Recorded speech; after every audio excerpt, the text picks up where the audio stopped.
Okay, got everything? You got everything? Yeah. You ready? Yes. All right. You ready? All right. Roll.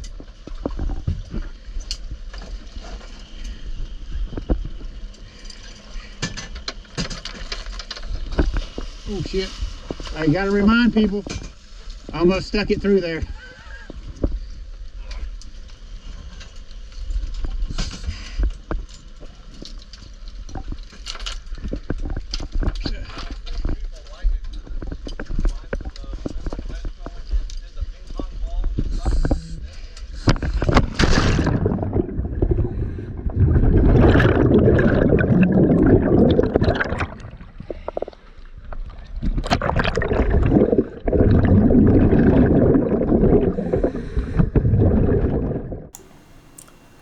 So this is some leftover footage that I had from 2024. We did a dive on the Navy wreck fairly late in the season, and I didn't get a whole lot of diving in last year, so I never got any additional footage to pair with it, so it kind of just sat on my machine.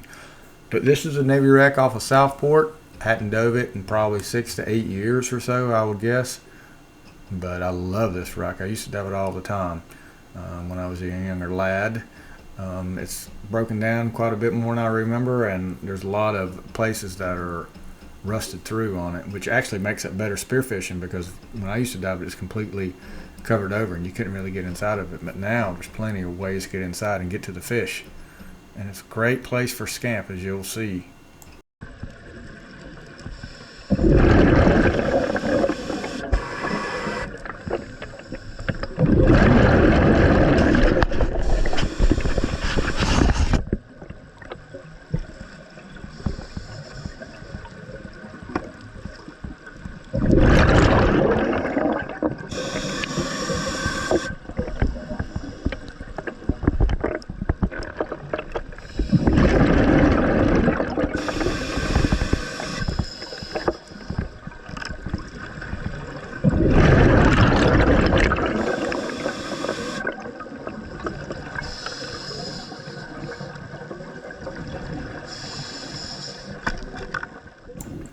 So that little bow and arrow like thing that Beth uses on lionfish is just too light, as you just saw with those big lionfish. Those 3-4 pounders just doesn't work.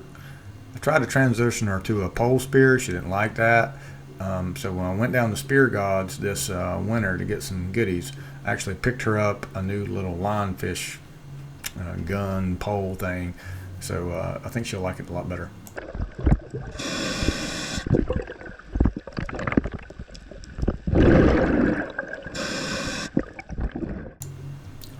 So you can see here how much more open this wreck is. If you watch any of my old videos, it was not like that at all. You couldn't even get inside that. Now you can get inside, go through there. I didn't do it. I wish I did, because there were some really big fish in there that I probably could have shot. I saw them briefly, but I saw this scamp off in the distance, and it caught my eye, and I started stalking it. It's kind of out behind the stern. You can't see it in the video because it's so far away, but I saw it from a distance, so I started to get my hunt on. Slowly worked around the stern out to the wreckage to the right, to like where the engine slash shaft or whatever that thing is way out to the right is. You'll see the big turtle where Brent is at, and worked around slowly and tried to get on the back side of the scamp. So I put the scamp between me and the wreck. Worked like a champ, as you'll see here in just a second. Heck yeah.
first like 8 feet is like a sauna. Woo. You'd be so proud of me, son. I'm proud of that big ass fish. I stalked that motherfucker like a champ.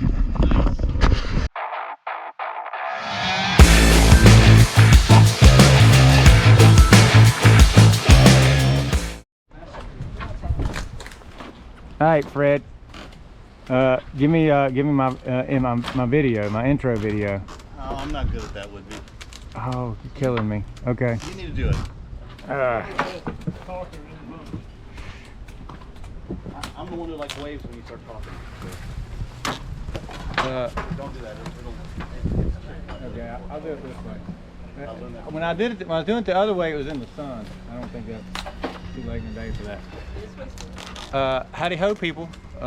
Guess what? This is our first spearfish trip of 2025, and wow, it was awesome.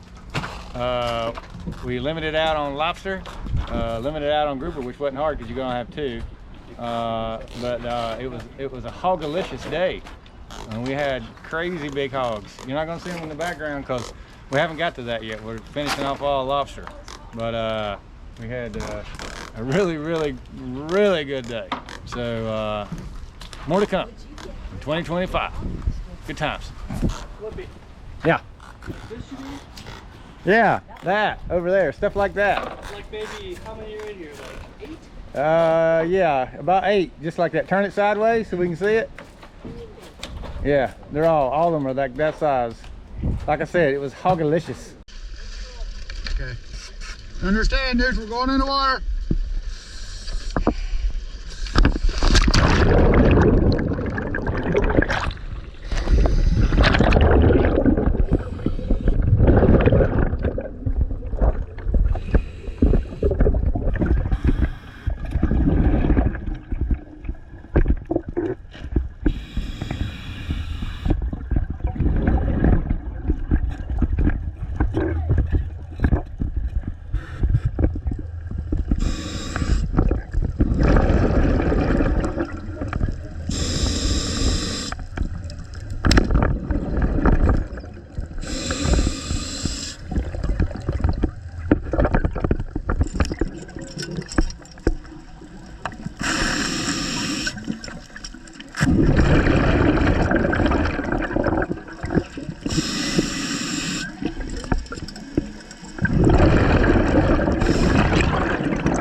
There's Mr. Rob in perfect form, perfect buoyancy with his scooter. Didn't get a lot of the footage that I wanted to get on this dive. It was a phenomenal spot. We never dove it before, but my camera was in a weird angle, so I didn't get a lot of what I wanted to see. So I'm not going to subject you to that because a lot of it's just looking in the wrong place. But we had a really good dive, and the whole day was great, as you'll see. Neutral? Neutral. Roll.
So Rob got a particularly large lobster. I mean, thing was a beast on the last night. I didn't get the footage of it because he got it before I ever got to the bottom.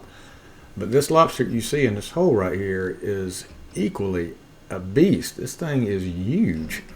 And you know, from what you see me doing here is trying to get him away from the deep part of the ledge. I was trying to get him out toward the shallow side of the ledge where I might be able to get to him, because I knew I'd never get my hands on him there. So I just persuaded him to mosey on over to the open area, which I actually did a really good job doing, and I did. However, I didn't get my hands on him. And when I was able to almost get my hands on him, I had a very close encounter with a moray eel, which I will not show you because I screamed like a little girl. And I'm sorry, I'm just not putting that on the internet. Just not doing it. Nope. Some really good footage of Rob scooting along with everything and the kitchen sink, as he usually does. The man is prepared. There's no doubt on that. I'm trying to get him to go over and get the actual anchor here so I don't have to swim all the way back to it. So, hey, go get the anchor. Hey, go get the anchor. You got a scooter, right? He just scoots on by. So I had to go get it myself. Oh well. So much for good underwater communication.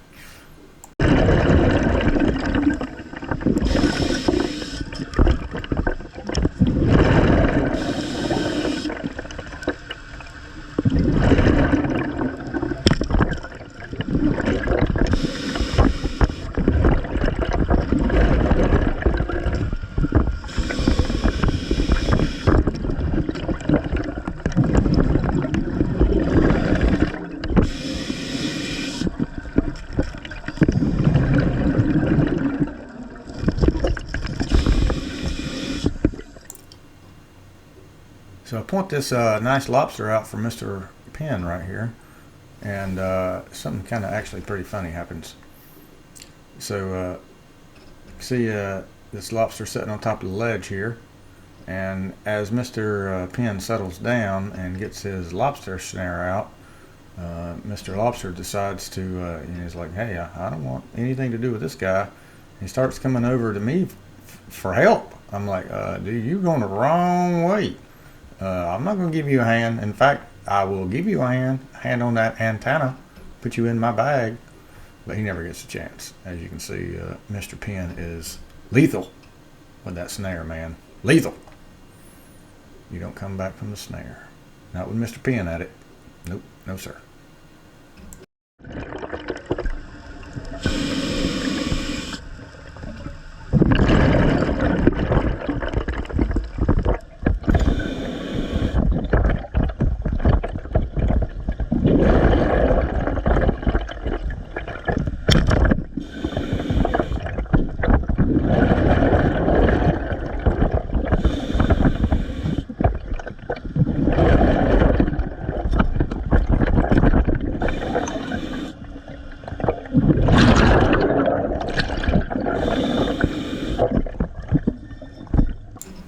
I think I fell victim to good viz here because it was kind of a long shot, but honestly, I feel like if I was free shafting, I probably would have got this fish.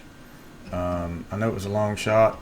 Maybe my bands are a little old, but I definitely think I should have came home with that fish. I looked for a very long time to try to find it, but I could not. I probably wasted way too much time looking for that.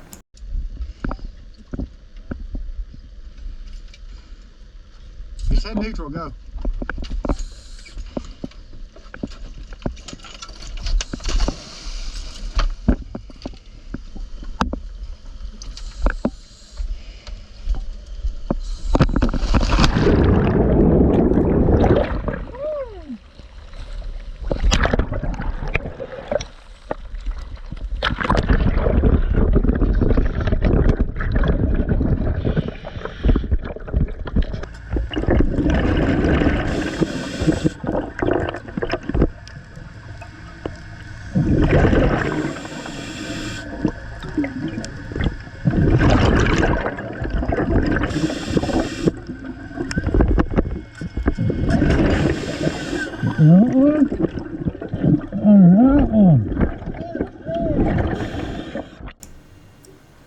as you can see, that stingray is huge.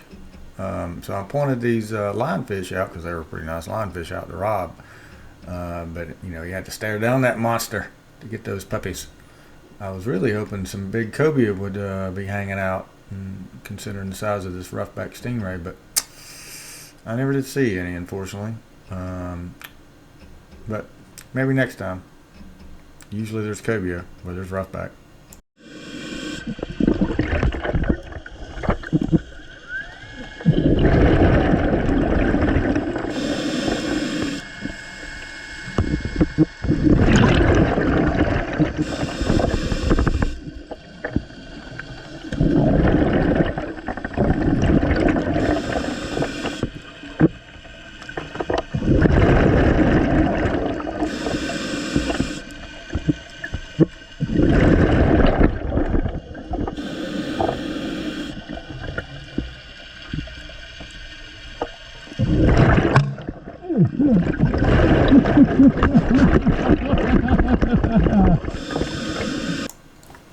So as you saw in that piece of footage, I pointed out that little hog that had been following us for a while to Rob, and he's like, yep, I guess it's hog time. But he had his power head on there because, just like me, he thought cobia might show up with that big roughback. And he was like, well, do I stop and change? Do I just use the power head? So he decided to use the power head, and it was ridiculously loud. But yeah, it did the job, as you can see. That hog is not going anywhere because it is graveyard dead after that. I mean, man, that thing was loud. So as we were coming up, shark swam by. I think it was a sandbar. Duskies and sandbars are hard to tell apart when they're smaller. A dusky, the dorsal fin's a little bit further back, and a sandbar, the dorsal fin's usually further forward and much bigger. But I think that was a smaller sandbar. We didn't have a problem with that shark, but some of the other guys, their dives had a couple get frisky on them. I think everybody saw sharks this particular day, but we didn't really have any problems with them. We all shot fish and really didn't have any issues whatsoever with sharkies. It was an awesome day. Awesome.